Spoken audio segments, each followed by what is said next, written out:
Pela manhã, fui visitado por Salmo, relatando-lhe o ocorrido. À tarde, veio minha mãe trazendo consigo 3 outras mulheres, às quais fui apresentado. Eram servas do bem e trabalhavam nos círculos espíritas, arrebanhando pessoas e encaminhando-as às sessões. Fazem, informou minha mãe, um duplo serviço.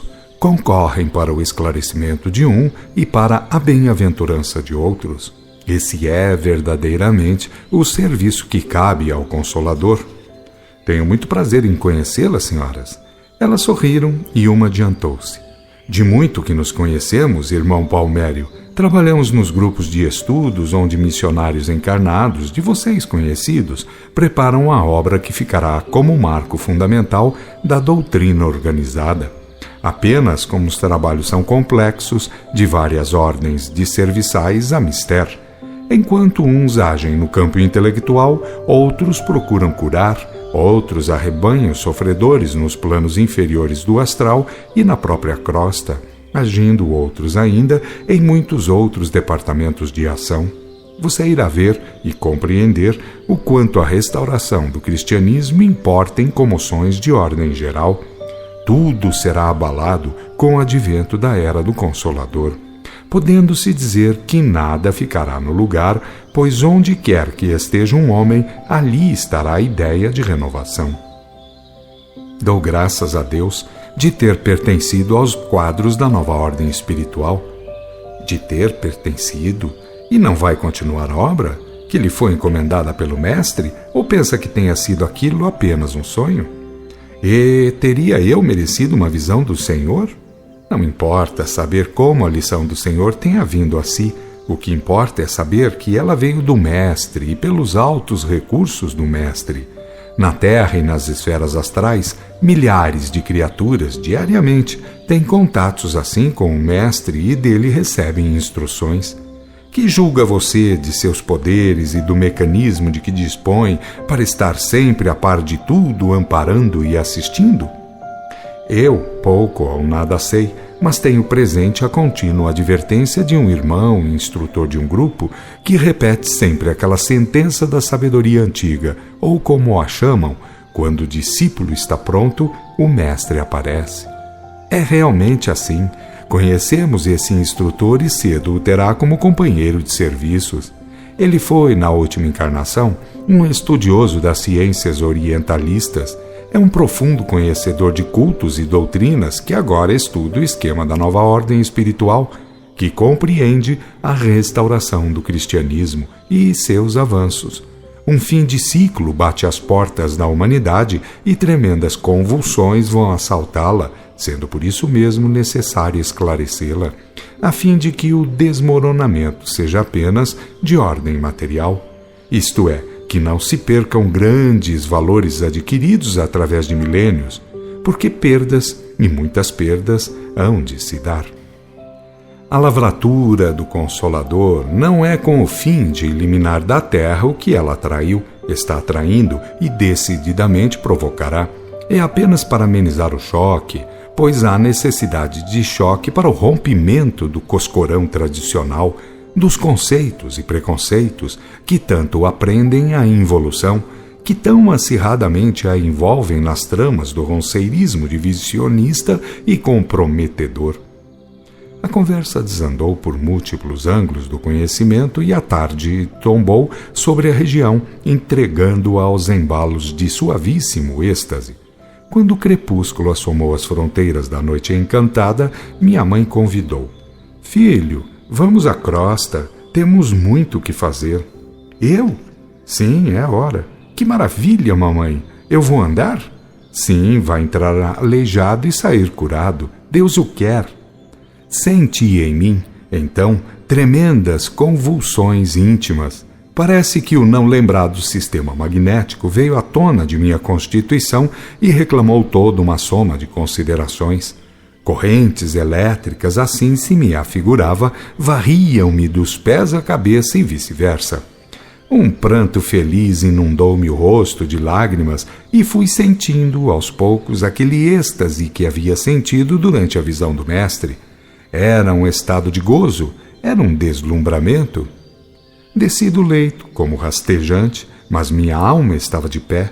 Acompanhei aquelas 4 mulheres até ao pátio ajardinado daquela mansão recuperadora, sendo em seguida convidado a pensar em Jesus Cristo, a fim de auxiliá-las no serviço de transporte até a crosta.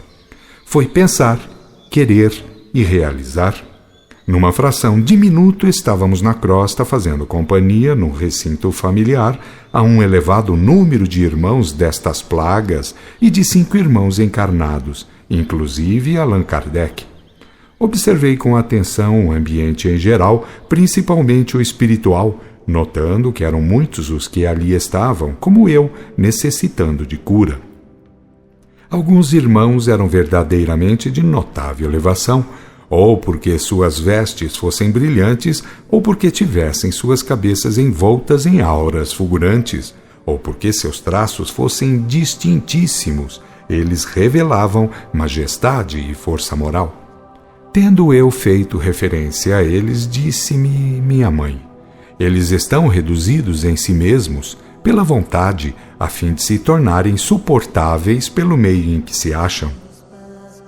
Se quisessem se apresentar, tal como são e podem, quem os olharia? Você sabe que este trabalho resume, enfim, a restauração do cristianismo do Cristo, do batismo de Espírito, estando a intervir, portanto, a vontade e a autoridade do Divino Mestre, bem assim como o trabalho de seus mais imediatos colaboradores.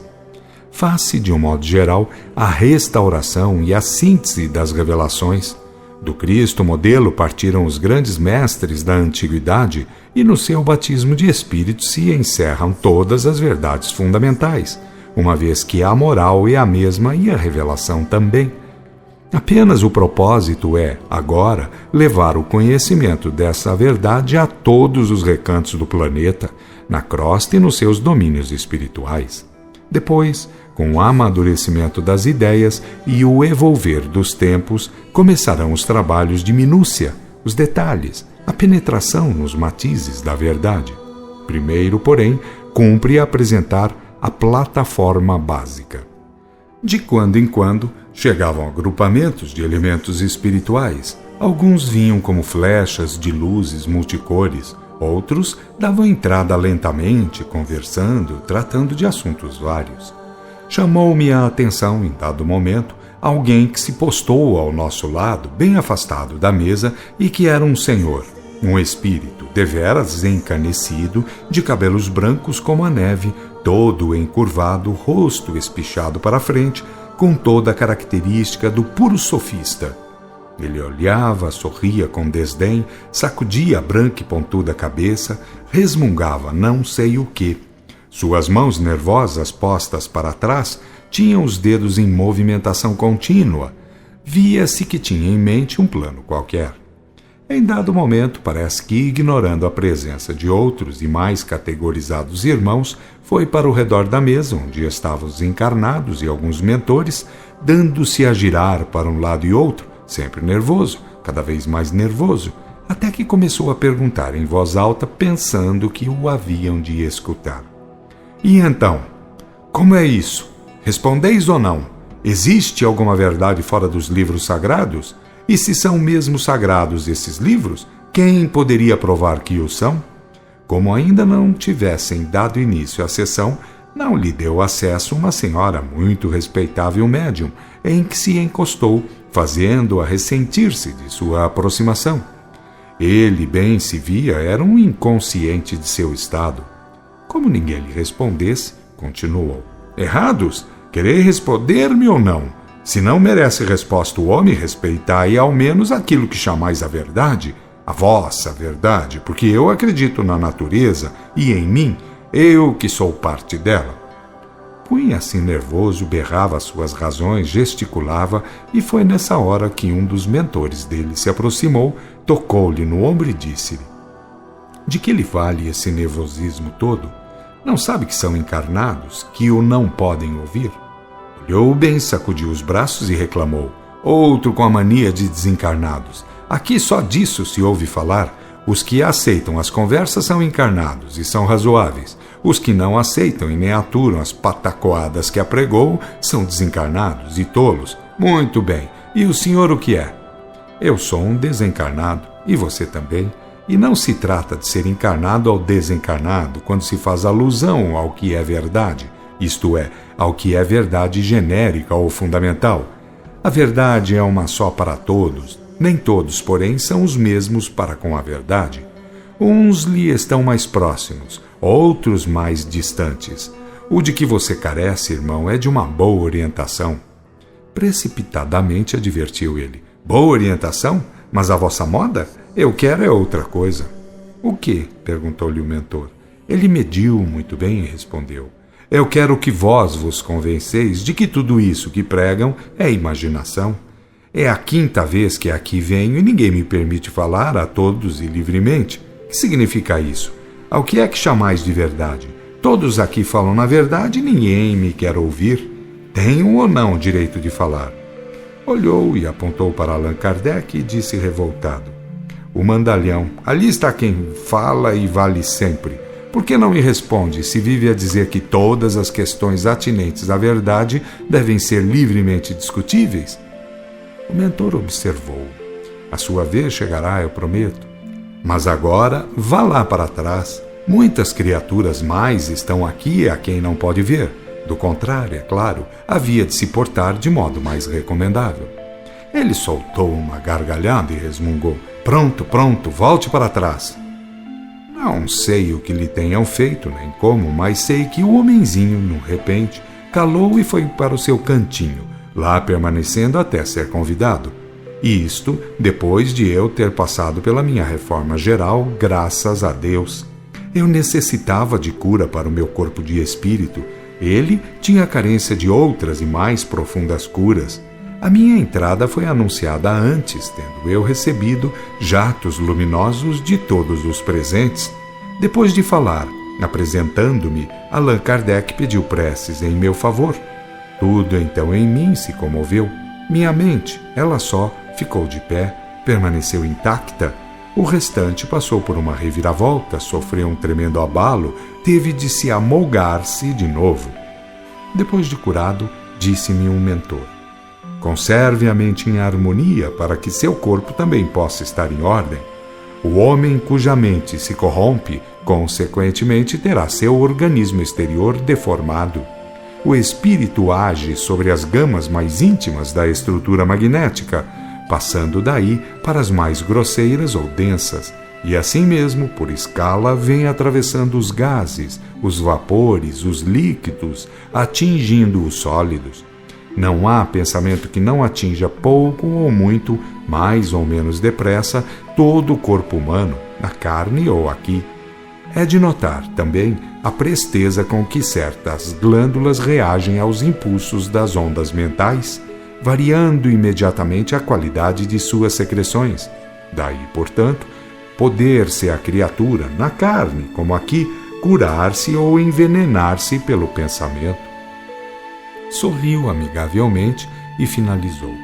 Você foi, em certa época, o seu maior algoz.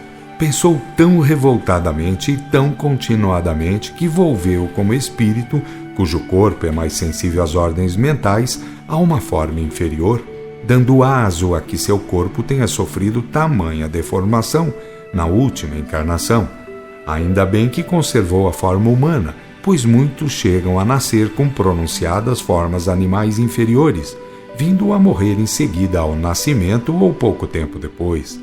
A teratologia demonstra não apenas os efeitos das taras hereditárias, mas também a influência das corrupções e de formações perispiritais.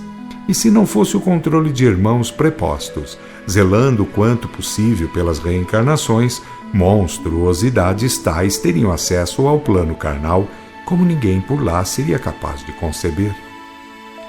Li o meu relatório e sei o quanto me prejudiquei, descendo em geral, em perda de tempo, em dores inúteis, em atrofias físicas. Não foi Deus a me castigar, nem tampouco a bem-aventurada dor que sofri, pois foi ela o produto de minhas corrupções em geral. Como para tudo é necessário haver classificação, certamente pelos motivos devem ser classificadas as dores. e a minha foi, então, por demais estúpida para ser qualificada melhor. A dor pelo próximo é bem-aventurada, é a dor missionária. A dor como prova também pode ser assim designada, pois não cabe a culpa e resgate. Mas a dor expiatorial ou purgativa é malfadada, porque em si é afrontosa. Eu não sofri e aprendi muito nesta última encarnação, embora tenha sido um aleijado ou deformado, porque não tinha dores, porque nada me podia deter.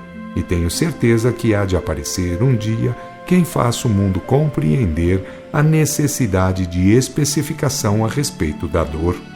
Esse conceituísmo generalizado e doentio que vaga pelo mundo não pode ficar para sempre por ser falho demais. O espírito que louva a dor em detrimento da razão, por certo que blasfema. Eu já não suporto tais melopeias. Que acha o irmão? Ele meditou algum tempo e a seguir teceu comentários ponderosos. O mundo vive ainda em período de generalização. O tempo das especificações está por vir, portanto, assim como a respeito de outros fenômenos, também a respeito do fenômeno dor, há que haver melhor conhecimento e outras classificações. O que mais me faz pensar é o fato de tanto servir ela para tornar submisso como revoltado. Você, por exemplo, tornou-se um revoltado, desceu mais, atrofiou-se, perdeu muito tempo. Agora, como aleijão, mas sem dor, pôde aprender e servir, resgatando por inteligência e trabalhos úteis.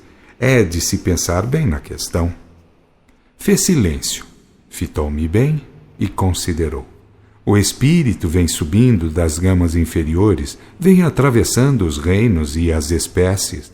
Quando entra no reino hominal, chamamos de um reino à parte a espécie humana por atingir o grau da razoabilidade e da consciência individual.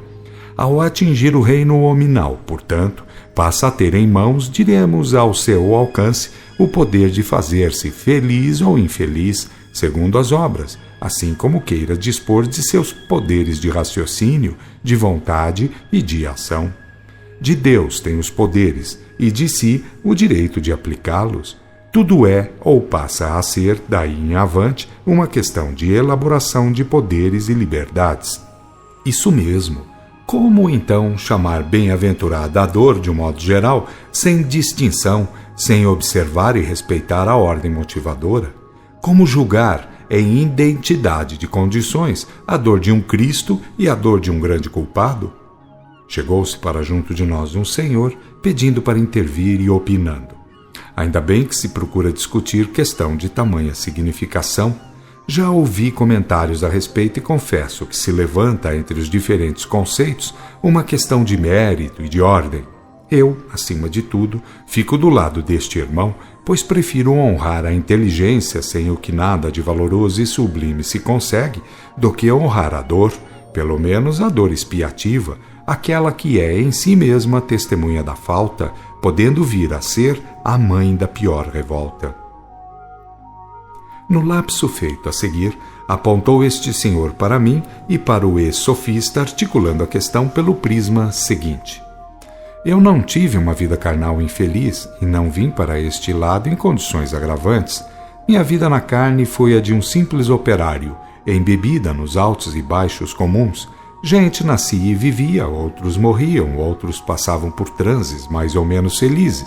Eu e minha família, tendo a nossa fé, íamos avançando nos dias e vencendo o quanto possível as conjunturas que se fossem apresentando. Um dia, é claro, perdi minha esposa. Foi um golpe cruel. Tive que curvar-me a ele, não havia outro remédio. Eu não era espiritista, mas havia lido muito sobre os grandes iniciados. Francamente, lia e relia de contínuo as obras que tratavam dos Vedas, de Rama, de Krishna, dos Budas, de Zoroastro, de Hermes. Que mundo de maravilhas eu descobria em mim mesmo, que gozo me subia dos recônditos da alma. Os olhos do homem se faziam brilhantes, sua cabeça irradiava um quê esplendoroso enquanto falava, por identificar-se mentalmente com os planos elevados da vida. Demais, sua fala era muito magnética, causava felizes impressões. Estando com o assunto em voga e domínio, prosseguiu, sempre com entusiasmo. Eu sentia em mim, com inteireza de razão, a veracidade do ensino iniciático ao afirmar que o espírito é uma potência em virtudes latentes e que a iniciação as faz emergir. Meus sonhos eram belos e inteligentes. Cheguei a ver com toda a lucidez possível. Que maravilha! Num repente, franziu o sobrolho, abanou a cabeça negativamente e, amuado, confidenciou. Mas, num ponto, toda a sabedoria antiga deixa muito a desejar. É que nada diz sobre a vida neste lado. Afirme com plenitude de certeza que a unidade é a marca da verdade. A sabedoria antiga é monista, sem dúvida, mas fica muito à distância a respeito da vida na erraticidade. Quando diz alguma coisa, é muito vaga e pode-se afirmar é completamente falha. Este lado da vida é por demais complexo e talvez por isso não tenha podido falar. Minha mãe interveio e afirmou: sabemos que não havia ordem superior para tanto. Chegaria o tempo com o advento de outra era e tudo está chegando, não está? Roma deu fim no batismo de espírito, implantou a cleresia mais errada de toda a história, fez crimes tremendos, sujeitou os povos à idolatria em nome da verdade.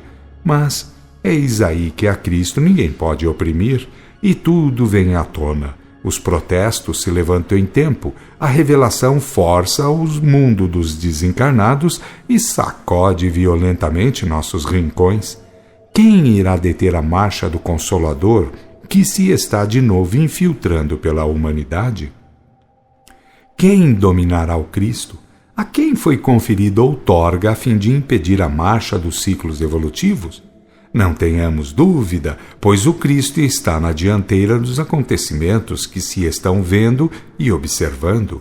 Há quem diga, elementos de mais alto, que ele mesmo se faz como um pequenino e vem comunicando-se e instruindo de conformidade com a época. Eu creio nisso, pois quem está trabalhando para a restauração por ele profetizada é o Espírito por ele indicado. Se Elias trabalha no plano carnal pela reposição das coisas no lugar, naturalmente que o Divino Mestre o guia direta ou indiretamente no rumo devido. Entretanto, mantenhamos vigilância, pois querer muito é precipitar e precipitar é violar. Segundo o que dizem certos mentores, a era do Consolador significa a era da eclosão espiritualista mais intensa, por constituir o resumo de tudo quanto ha sido dito e feito no curso dos tempos. O fenômeno abrange, num amplexo total, a síntese e a análise à parte, se revelando ao infinito na imensidão do todo inefável. É o que temos, o que estamos vendo e aprendendo, apenas uma fagulha do que aí pela frente vem.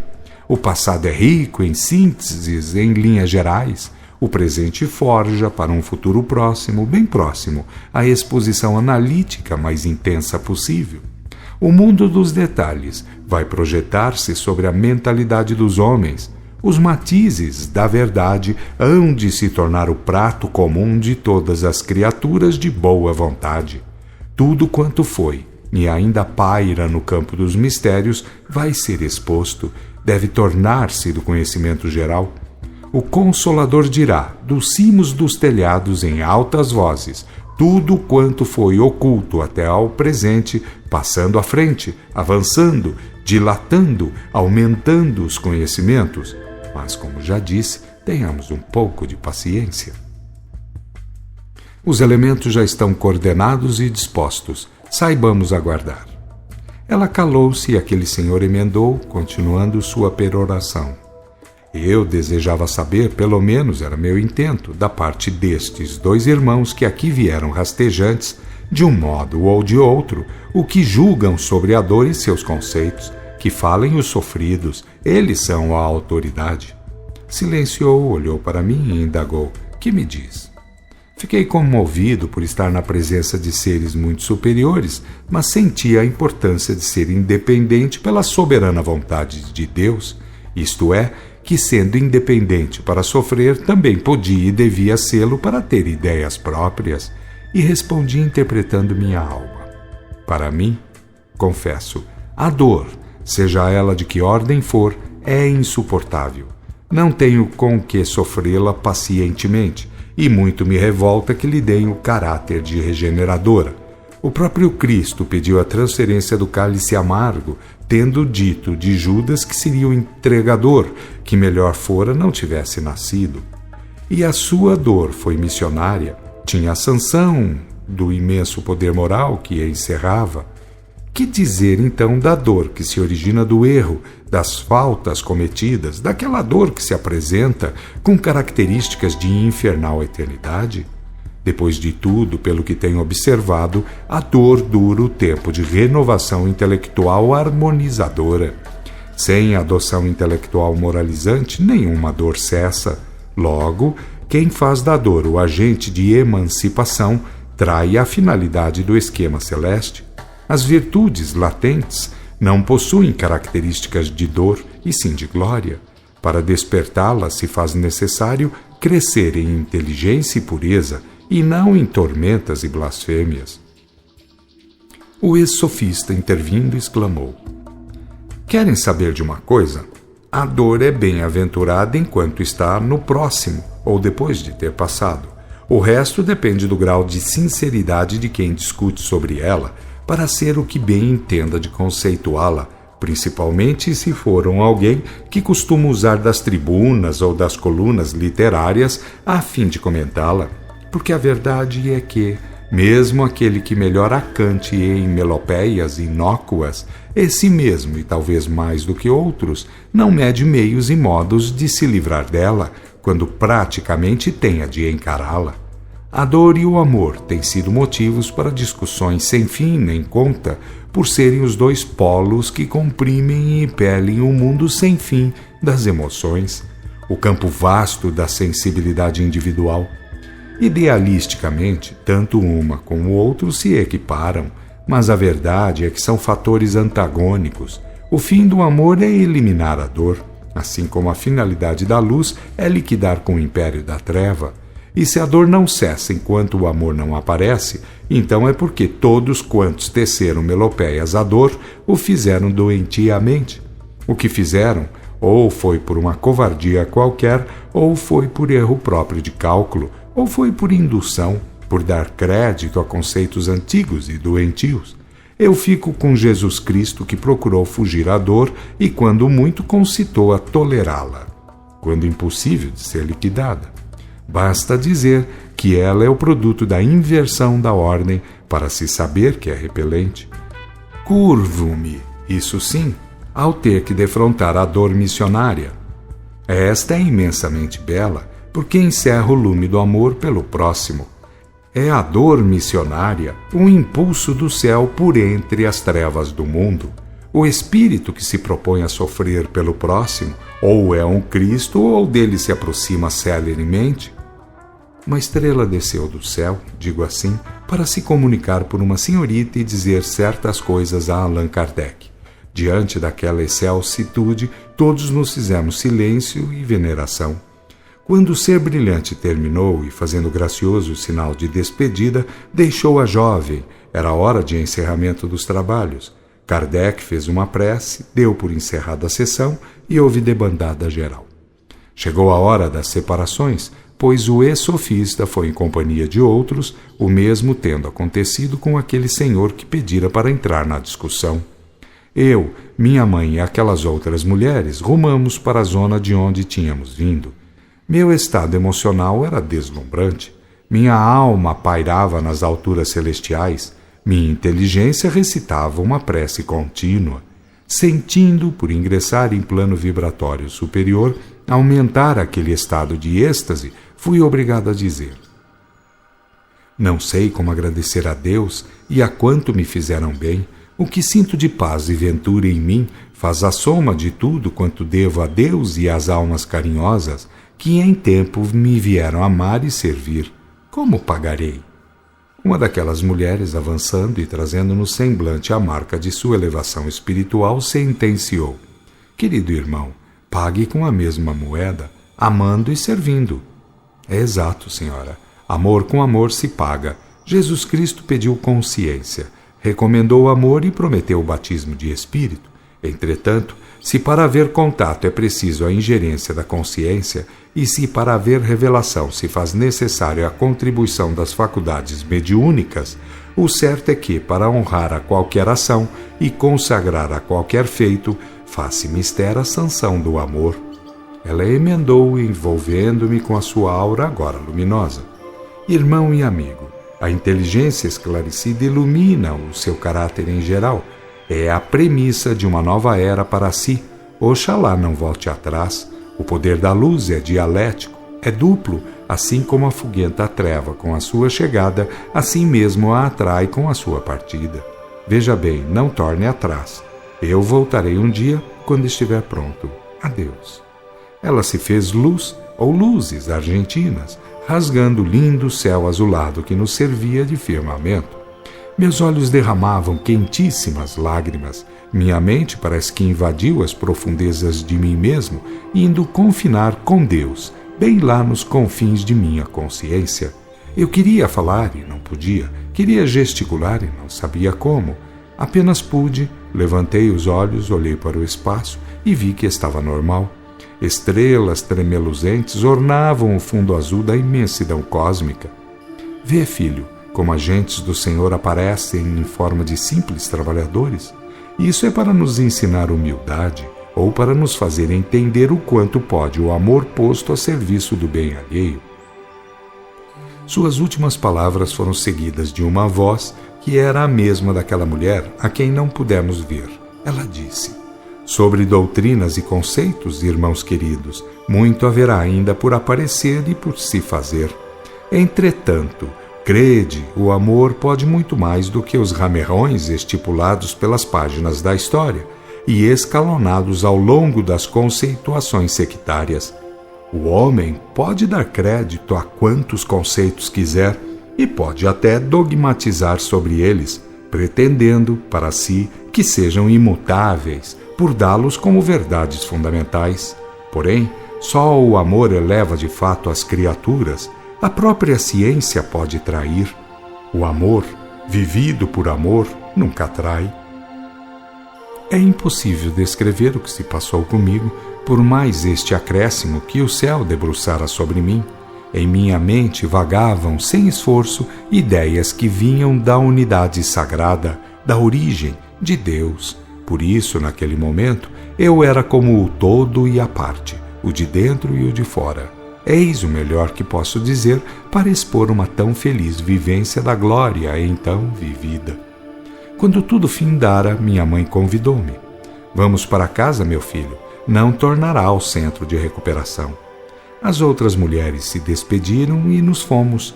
Minha mãe morava nos arredores da cidade, num planalto, e como toda a cidade era ajardinada, ali o que se podia ver era uma imensa plantação de árvores frutíferas. No dia seguinte, saindo para apreciar o que havia nas redondezas, filo a pé e por volição. Tendo sabido que os frutos eram colhidos e transformados em sucos, enfim, para a alimentação dos cidadãos da zona astral. Cumpre dizer, entretanto, que muitos gostariam de comer alimentos mais a par dos da terra, com os quais estavam acostumados.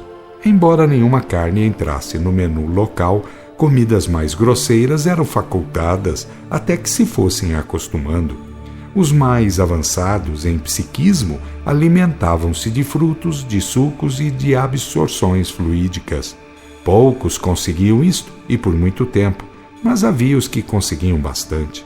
Estes, em certas experiências, conseguiam demonstrar a força de seus pensamentos ou o poder da vontade sublimada.